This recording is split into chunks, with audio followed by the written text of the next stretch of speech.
Okay, good afternoon and welcome to Data Quality Campaign's webinar series, Opportunities in the Every Student Succeeds Act to Make Data Work for Students.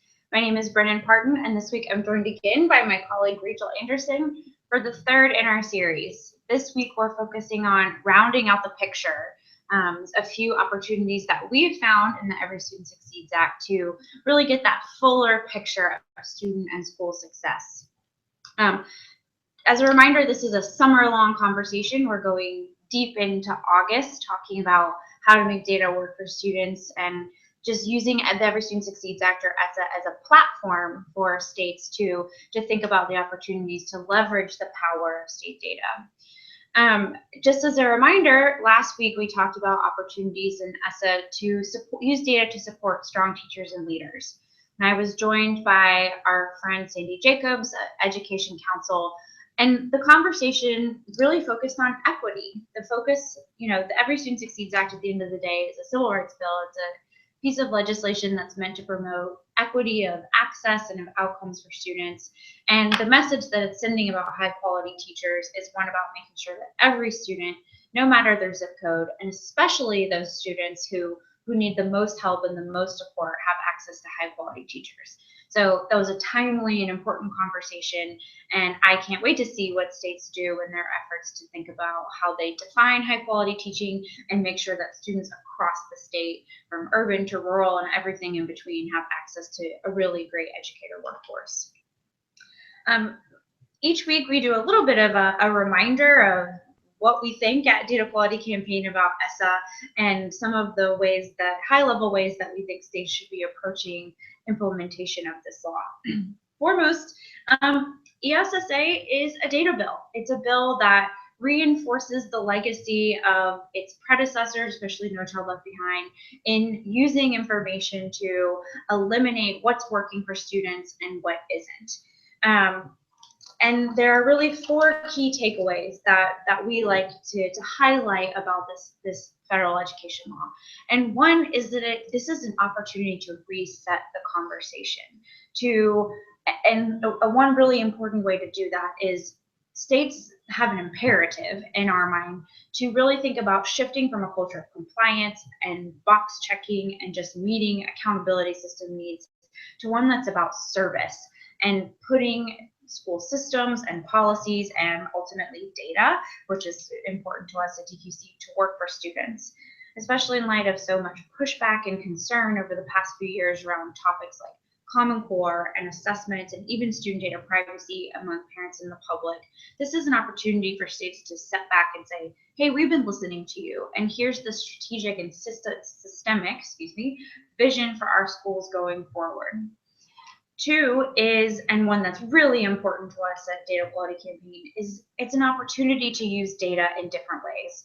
And let me say, first of all, I feel like it's a point to note that No Child Left Behind didn't require that you only use certain types of data and that you use all those types of data for all the different purposes. But in a lot of ways, those were some of the unintended consequences. So it really felt like math and reading was the end all and be all of accountability, of transparency, and of continuous improvement. And so one opportunity we really hope states will seize, and this is a big part of our conversation today, is the opportunity to round out that picture and think a little bit differently about what are some of the key and specific metrics that we need to hold schools accountable to, but is there more information, a broader picture that belongs with reporting, and maybe even a fuller picture that belongs with in the hands of school leaders and educators to continuously improve students' experiences. Third, and also really important, is meet your data system where it is. Get your house in order. Whether you view this law as, and I've heard state policymakers say this, oh my gosh, we're going to have to collect tons more data, or you think, you know what, we pretty much have the information that we need, and this is really about making connections in new ways. It's such an opportunity to inventory what you already have. States already have a wealth of really useful information, and make sure that you're up and running for some of the new collections and new disaggregations, I should say, that ESSA requires. And fourth, and finally, is engaging stakeholders. This is so important. We really feel that success of implementing this law, that the states who do the best and greatest stuff are going to have really done that thoughtful stakeholder engagement. And that doesn't just mean, sit at the table with your usual suspects that you always bring together, but really finding opportunities to go out into diverse communities that have diverse needs and listening and showing people what you heard and how you acted on it. That's what real stakeholder engagement is that whole process. So again, just resetting the conversation, thinking about using data in different ways, meeting your data system where it is, and really thoughtfully engaging stakeholders, we think are critical to effective implementation of the Every Student Succeeds Act. And DQC has a long history of creating roadmaps for states that help to set the bar of what to do with data and how to employ data in the service of student learning. Our latest roadmap, the 4 policy priorities to make data work for students, while not explicitly written in response to the Every Student Succeeds Act, we think help states really meet the letter of this law and go above and beyond to play that long game. So this isn't just about writing an accountability plan that you turn in March and check boxes and you're done. This is these priorities, but also the opportunity, the platform that ESSA provides is about playing a long game and creating a systemic and strategic vision for educational success in your state. Those 4 policy priorities are measure what matters, be clear about what you want to achieve for students, and have the data to ensure it gets done, make data use possible, provide teachers and leaders with the flexibility, the training support they need to answer their questions and take action, be transparent and earn trust. This one we feel like is really lived out by the Every Student Succeeds Act. Ensure that every community understands how its school and students are doing, why data is valuable, and how it's protected. And finally, guarantee access and protect privacy, making sure that those closest to students have the information they need in their hands to support student learning. This is one place where the Every Student Succeeds Act isn't acting as a platform for states. There aren't guarantees or supports or incentives for states to get this individual student level data out. So this is how states need to go above and beyond and really make sure that data is working for students. And that's why we say, while this roadmap, these 4 priorities are a tool for states to meet the goals of ESSA, it's really about painting a much bigger picture of educational success for every student in the state. So we've talked a little bit about some of our high-level thinking about the Every Student Succeeds Act and our 4 policy priorities that we think will help states get meeting some of those goals of the law. And what we're here also to talk about today are some of the key opportunities in the Every Student Succeeds Act, some data opportunities, if you will. Which reminds me, I forgot to say at the top, if you are on Twitter, please tweet along with us at #ESSAOPS, that's ESSAOPPS. The Data Quality Campaign handle will be tweeting, and we'll hope you join us. And if you do have a question, there is a questions box on the side, and you can also, if you're watching via YouTube, comment on YouTube. As I say every week, it'd be nice to have some friendly comments on YouTube, so think of that as a contribution to the internet. But we are here today to talk about 3 specific opportunities in the Every Student Succeeds Act. One is student growth. Another is post-secondary enrollment, and the third is a really important indicator of chronic absence. And I want to start with student growth. We think this is a really important indicator. It's one that we're going to be looking to for every state to be reporting on report cards, getting that information out, being transparent about it. And this is in part because we know from our own opinion research that parents really want this information. They want to understand how their child's school is helping their student progress. And that goes hand in hand with knowing that their student is on track. These are the types of information that parents are interested in. And growth is also really about that shift, I think, from hammer to flashlight. That it's, when you set proficiency benchmarks, which is important, we need kids to be hitting those. But for so long, so many schools have been told, you're failing. But if we can look at growth and progress towards that goals, it creates an art of the possible for them and helps them see the light. That's not the right term, the light at the end of the tunnel. It helps them see that there is a path towards meeting those proficiency goals. Absolutely. So Rachel, talk to us a little bit about what ESSA does require or not require when it comes to student growth. Sure, and growth is a really interesting place to start because something that you were saying earlier is that ESSA is both about meeting new obligations and new responsibilities from data disaggregation and reporting, But at the same time, it's also an opportunity to examine your own data system and your own data and the value of the data that you're putting out, and make some adjustments there, really reset that conversation and make data about providing value. And the way that growth is addressed in ESSA kind of provides that type of opportunity.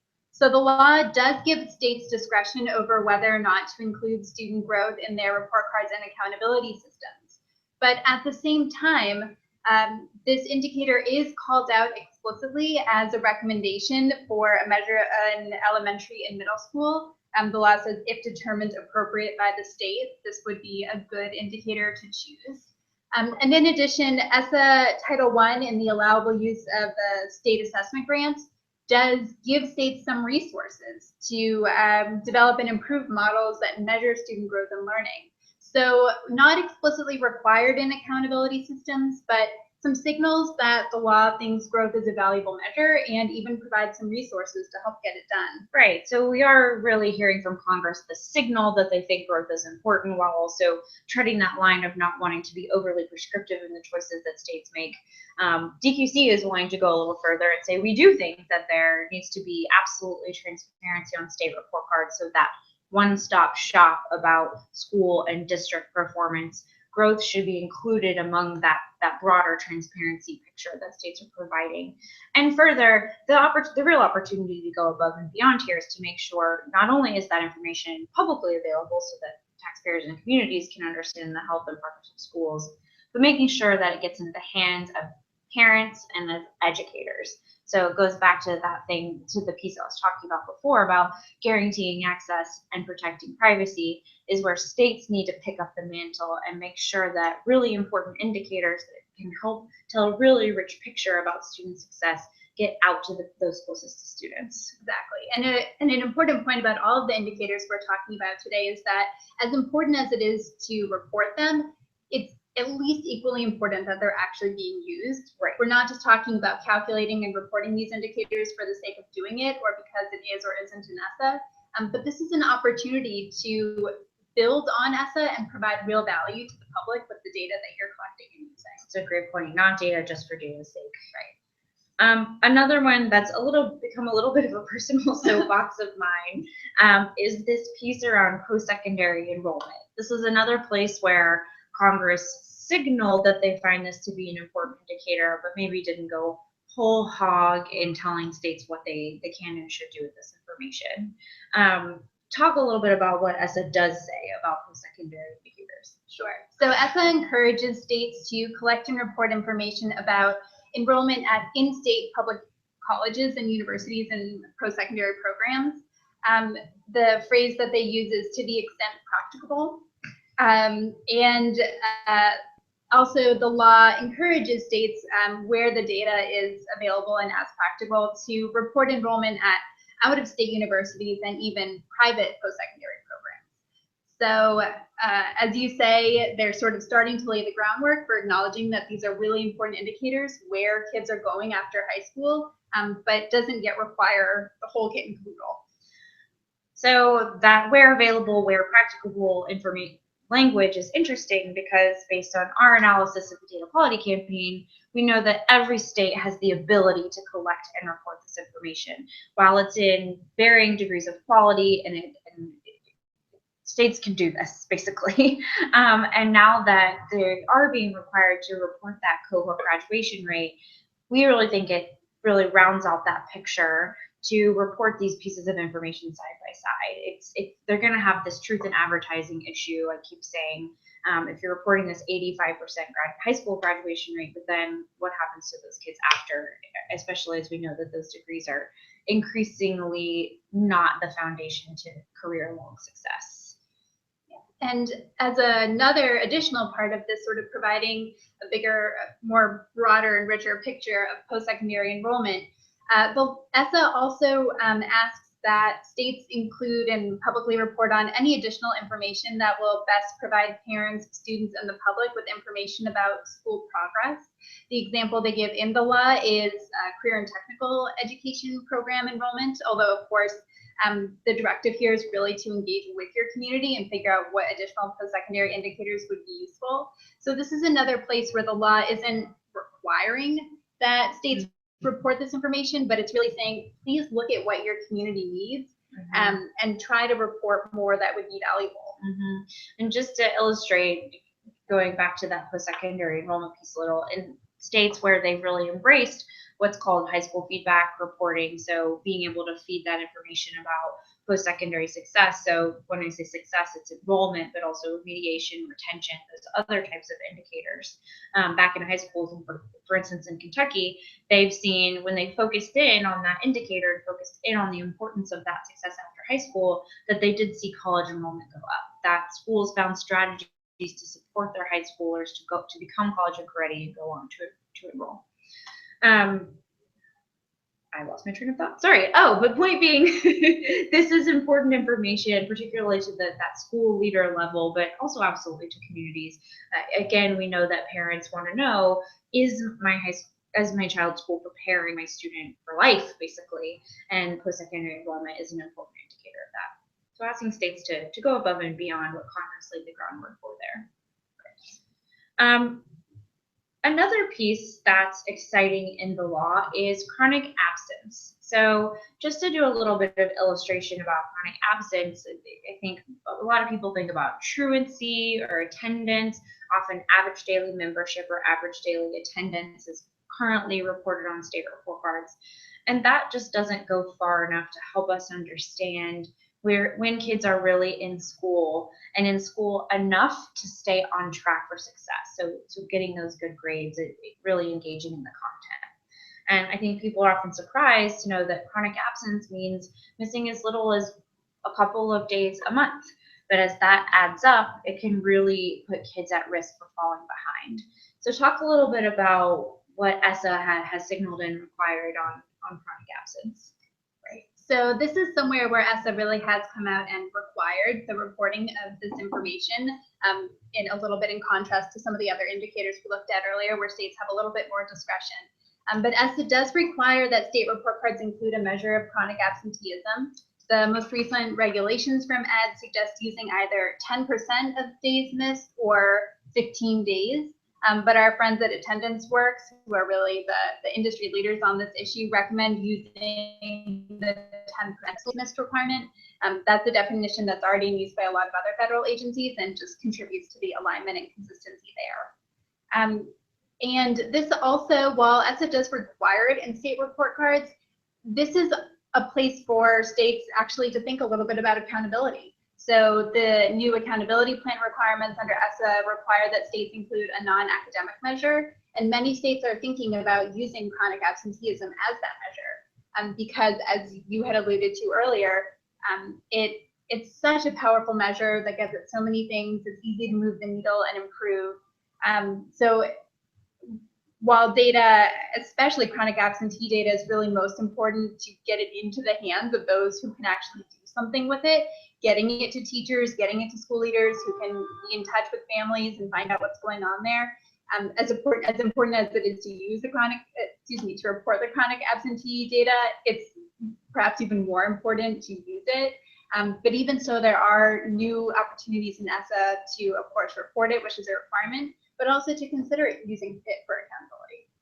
Right, and there are some states like Connecticut, for instance, who've already chosen to incorporate measures of rates, chronic absence rates, into accountability systems outside of the Every Student Succeeds Act. It will be interesting to see what, if any, states follow their lead to that so-called fifth indicator. And to Rachel's point about the use, this is an opportunity for states to go above and beyond what's required in reporting to think about their role in supporting the development of an early warning system. So attendance and on the flip side, chronic absence is one of the key indicators that yields to that flag of falling off track. If you're familiar with the ABCs, attendance, behavior, and course grades, chronic absence fits right into being able to measure and have those flags for educators.